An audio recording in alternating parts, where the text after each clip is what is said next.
Mes esam atminties take Birštone. Papasakokit, kaip pasirinkot tokį darbą, tokį amatą. Esu Viktoras Žilinskas iš Kauno. Pradėjau drožti tai labai senai, nes baigiau Telšių taikomosios dailės technikumą, medį. Tokius monumentus, kryžius, koplytstulpius. Tai galima sakyti, kad tai buvo koplytstulpis pirmas. 88 metais. Pirmas, galima sakyti, ir Lietuvoje toks ansamblis gimė, kur buvo pavaizduoti rūpintojėliai ir kiti šventieji, nes iki to nebuvo galima. Aš Ginutis Dudaitis, gyvenu Raudontvarėje, Kauno rajone ir ten praktiškai begyvendamas ir pradėjau drožybą. Pasirinkau kryždirbystę, dievdirbystę.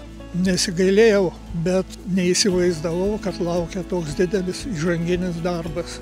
Po to, reiškia, buvo labai didelė paklausa tiek tų kryželių įvairių mažyčių, nors dar buvo griežtas tabu, reiškia, statyti viešuose vietose tokius dalykus. Tai buvo tie kryželiai daromi suvenyriniai. Jie turėjo nepaprastai didelę paklausą, kadangi iš užsienio tuo metu plūdo išeiviai šičia į Lietuvą.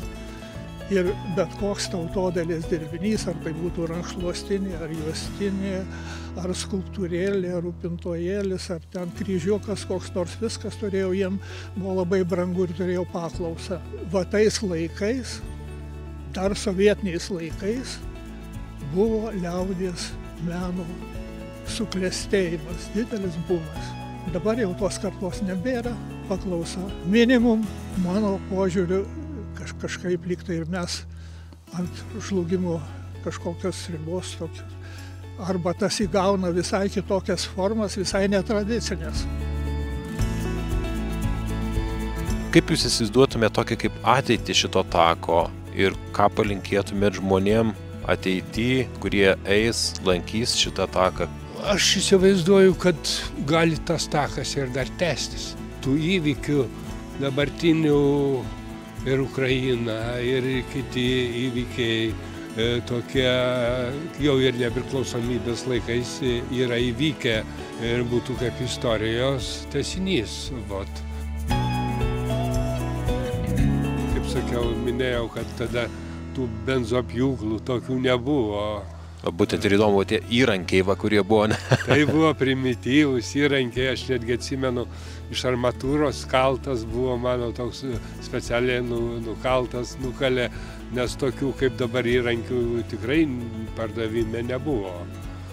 Tai paprastais kaltais, pusapvaliais kaltais. Buvom jauni ir greitai dirbom. Kodėl, pavyzdžiui, koplytstulpis, iš kur gimė koplytstulpis? Tai kada buvo uždrausta kryžių statyti, tai lietuviai sugalvojo koplytėlę, bet su šventuoju. Žodžiu, užmaskuotai, bet vis tiek reikšmė ta pati.